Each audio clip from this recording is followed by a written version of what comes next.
everybody. Welcome back to Meet Me in the Basement. We're coming in for episode 39. We had a fight card last night. I'm not going to lie, I kind of missed it. The Celtics were on with Game 3 of the first playoff series against the Miami Heat, and apparently also against the referees. Motherfuckers out there suplexing people and elbowing Derek White in the face and, shoulder checking Jason Tatum out of the air when he's taking a shot. No one's going to call anything on that, but God forbid, fucking Tatum's forearm breezes up against somebody. Oh, foul.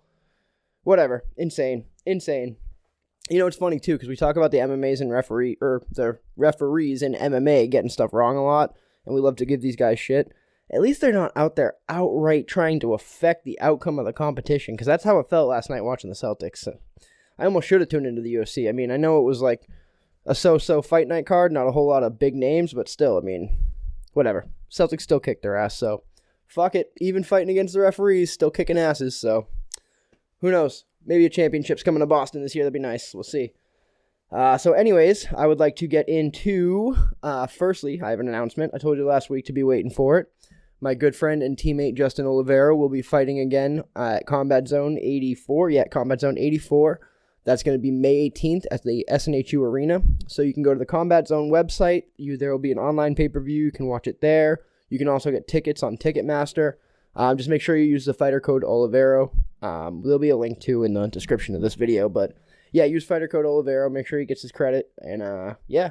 So with that being said, we did just get a pretty big announcement. Islam Makhachev will be defending his title against Dustin Poirier on June 1st at UFC 302. Gonna be crazy. I am really excited for this fight. It's probably Dustin's last chance to win an undisputed title, so he's coming off the huge knockout over BSD, which was crazy, especially coming back from the knockout loss against Gaethje. Crazy things happen, man. We got Arman out there. He's fucking running the rounds in the division. We got Justin Gaethje just kind of sacrificed his opportunity to fight for a title, so it's going to take a while for him to come back. So why not? It makes sense. Let's see it. I am a bigger fan of Poirier, so that's who I'm rooting for. However, that being said, it's going to be pretty hard to pick Dustin over Islam. Islam's been so dominant in his entire run-up to the championship, and then I know his defenses have both come against Alexander Volkanovski, who's a 45er, but one of the pound-for-pound greats Alexander Volkanovski is, so that's got to count for something. It's not like he's just defending against nobodies. Those definitely count. I don't care if he's not from the division. Those definitely count as defenses and definitely help cement his legacy as one of the greatest lightweight champions that we've had in recent memory. So, that being said, we also have Dustin already having fought Khabib and getting pretty well dominated. He jumped the Gilly in that, and it didn't exactly work out for him. I'm pretty sure that's even what led to him getting choked out in the third or fourth round. But either way, anything could happen. They're both southpaws, so that's going to give Poirier the opportunity to land that lead hook, which he likes a lot. Speaking of which, I'm going to be doing a video. I want to do the 4 horsemen of the lead hook in MMA. I have some ideas, obviously DP being one of them, because I just brought it up off the back of him. But if you have anyone that you can think of that has an amazing lead hook, check hook, if you could leave a comment down below and let me know. I'm trying to come up with some ideas. I have an idea who I'm going to use, but I just want to see if I can get a feel for the community, see who, if there's anyone I'm leaving out. So, yeah, leave a comment. Man, sometimes I got to cut these up because I start talking and I don't stop for breath. I get, nervous behind the camera. That's actually why I still wear the glasses. I've been doing this for years now, and it's funny because, I wear these glasses because it makes me feel like a different person when I'm filming these, so it allows me to kind of, be a little less nervous on camera, but still, years into it, and you still got to, actively be okay, speak normal, don't rush through things, but anyways, back to the fights. So, if Islam wins, which I think is more than likely, we have a couple options. Obviously, Arman Tsarukyan's out there. They have fought before. It was a while ago. I believe it was in 2019 that they first fought, so 5 or so years ago. Epic fucking fight. First of all, when fans we talked about this in the last episode, when fans get antsy with the grappling and nothing's going on, they call it boring. This is the type of fight that grapplers in the mixed martial arts scene need to watch, because this was fucking exciting. Heavy grappling. Not a whole lot of strikes. I think it was 37 strikes for Islam, 27 for Arman at the end of the fight, but it's still a crazy competitive fight. All kinds of sweeps. At one point, Islam suplexed him from a front headlock.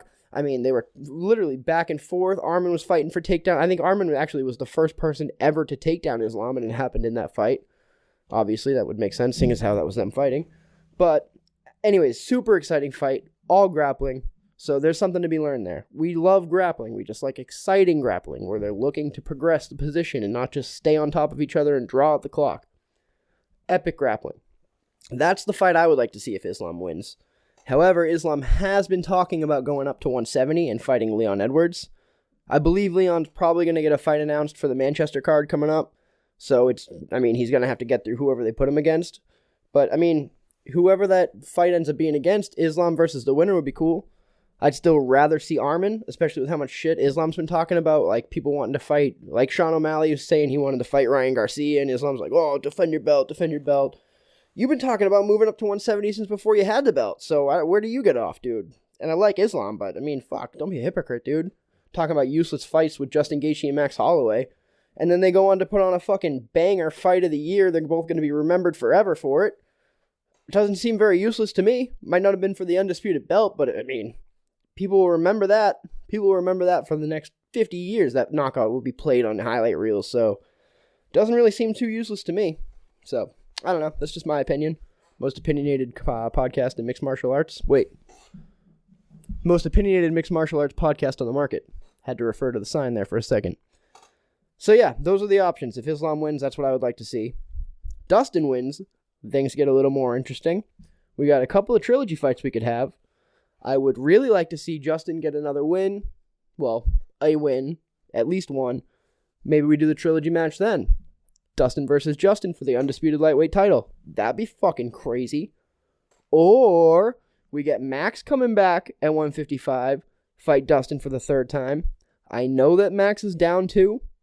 But the version of Max that we saw against Justin Gaethje was not the same as the Max that we saw against Poirier in the second fight at lightweight.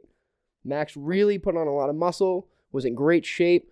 Obviously you saw with the knockout power, like, wildly different fights. And Justin arguably hits harder than Dustin.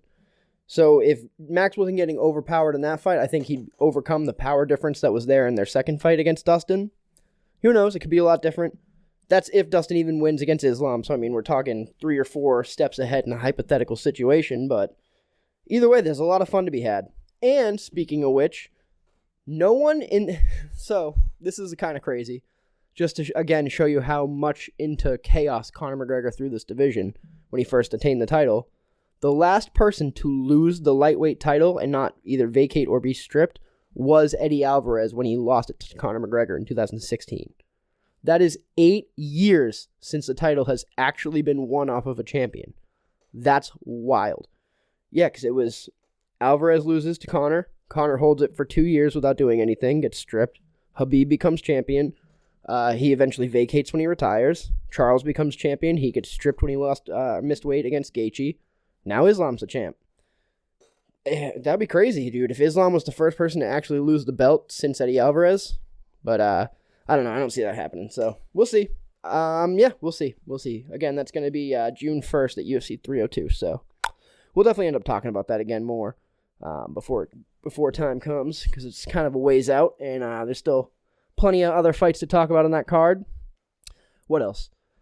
Oh, okay, so here we can talk about. This was kind of cool. I was bored the other day, so I started throwing on The Incredible Hulk from 2008, the one with Edward Norton. I had no idea. First of all, he goes to the favelas in Brazil. That's where he's hiding. I don't know if anyone else sees why that's a little weird. He goes to a remote area to avoid stresses, and he picks the favelas of Brazil. Motherfucker might as well move to fucking Compton. He's like, oh, I need some peace and quiet. I might as well move to just fucking absolute wild, wild west. That's why? Of all the places you could pick a remote island with nobody on it. He picks the fucking Brazilian favelas. That's wild. Like, least relaxing place I can possibly think of, aside from, like, Compton or something. Or might as well move. No, that's not staying in the podcast. That's not staying in there. Yep, so we'll have to end it around that. I said something a little wild, so we'll see how that turns out in the finished product. But anyways, what else was cool about that movie is I was watching, and there's a point where someone's teaching Edward Norton this breathing technique, and I'm like, oh, that's kind of like the Gracies. And then they, like, zoom out and show his face. I was like, Is that a Gracie? I had to look it up. It's Rickson Gracie. Rickson Gracie makes a cameo in that movie, and he's teaching Edward Norton his famous breathing techniques. That was cool. However, what pissed me off is I go online as I'm trying to find out which Gracie brother this is. They have him credited as an Aikido instructor. Are you fucking kidding me? He's in Brazil. One of the most, actually the most famous Brazilian jiu-jitsu families. And you're going to call it Aikido? Bro, just get Steven Seagal if that's what you want. That was just don't have him in the movie. I'm more insulted. And I'm a kickboxer. I'm not even a jiu-jitsu practitioner. How dare you? Ugh. Anyways, fun movie, whatever. Moving on. Also, on 302, we have another fight announcement. Mr. Sean Strickland is going to be taking on Paulo Costa, Mr. Secret Juice himself. Costa's a fucking wild card. You never know what's going to happen when he gets announced. Is he going to make weight? Is he going to show up? He's a wild, wild boy. I don't know what's going on with Paulo Costa most of the time.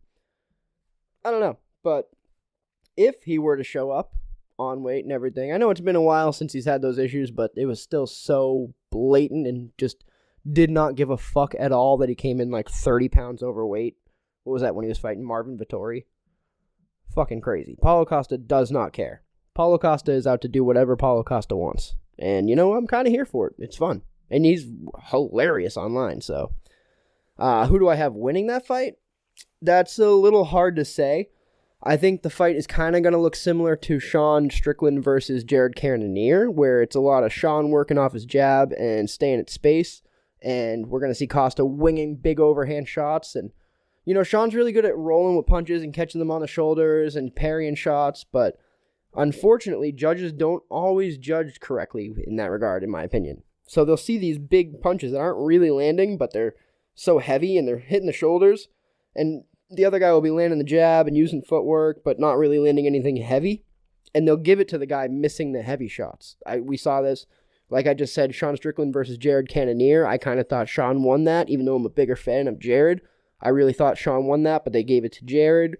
Saw the same thing, Calvin Kattar versus Josh Emmett. In my opinion, Calvin Kattar kind of pieced Josh Emmett up in that fight, but Josh throws big overhands that land on the shoulder, and the judge is like, oh my God, he's throwing so hard. Oh, he must be winning the fight, even though he hasn't touched the chin once. Oh my God. I don't know.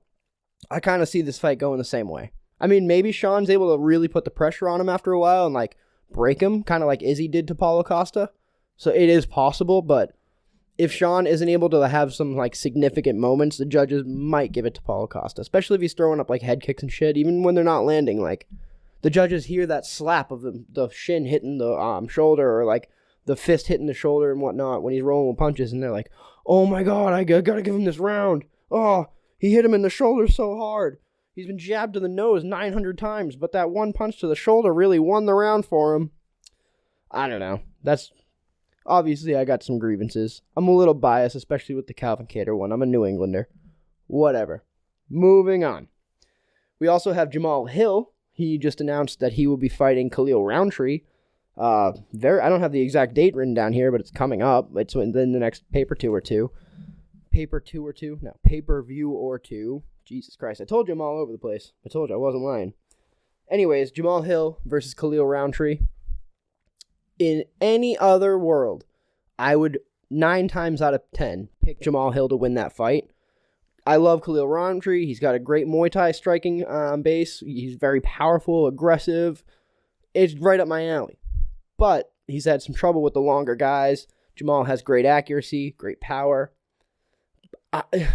That being said, Jamahal Hill just got fucking flatlined like 2 weeks ago, dude. Flatlined, out cold. Like, it's way too early. Look at Justin Gaethje from the same night. He said he won't even be training again for like 180 days, 6 months after a heavy knockout like that. And that's fucking 60 pounds lighter at lightweight. And arguably, I mean, it was a longer fight, so the more cumulative damage, but I'd rather get knocked out by Max Holloway than Alex Pereira. Are you kidding me? Hands of stone? No, I don't. What? How are you going to come back 2 or 3 weeks later after getting knocked out like that? And I mean, like, he's aware of these criticisms because he's been talking about it nonstop, but, like, I don't really like the mindset that I'm hearing from him. I'm hearing him talk about, oh, it wasn't the referee messed everything up and it allowed Alex to close the distance and that's why I got hit. Dude, you threw the first punch when you guys re-engaged. Jamal kicks Alex Pereira low. Ref comes in to stop it. Alex waves him off. They start moving again towards the cage. Jamal throws a left hand. Alex counters. Lead left hook. Out cold. That's not on the referee, bud. That's you. You threw the first punch. And he's saying oh, well, it was because of that small pause that Alex was able to close the distance. That small pause only happened because you kicked him in the fucking dick. That's your fault. I don't know how that's so hard to understand. If you don't want to have a break in the action and you don't want to get disrupted and you don't want to lose focus, don't kick your fucking opponent in the dick. Pretty simple equation there, brother. 2 + 2 = 4, 9 times out of 10, I'd say. Don't kick people in the dick. Fight will continue as normal. What are you even talking about? And then he's saying oh, I wasn't really out. Bro, you looked at your brain. You turned your eyes around in your skull and looked at your own brain. You were out as it gets. Wild. I don't know what's going on in his head that he thinks that that's not a factor, because it is. Khalil Rountree, while Jamal is the superior fighter on paper, Khalil hits hard as fuck, and if that chin is compromised and you're not giving yourself the time to recover like you need, you're not doing yourself any favors, dude, at all. I don't know. If he is able to win, take some time, please. I know you want to get back in the win column. You were out for a long time with that Achilles injury. Dude, it is not worth ruining your career trying to rush back. Like I said, I'm a fan. I know I'm talking a lot of smack, and probably might be a little disrespectful, so I apologize, because I am a fan of Jamahal Hill. I mean, he was the first Contender Series fighter to become a champion. We all watched that happen. It was awesome. Again, fan of Jamahal Hill. But please take a closer look at what's going on around you. Have some accountability. That stop in the action was your fault.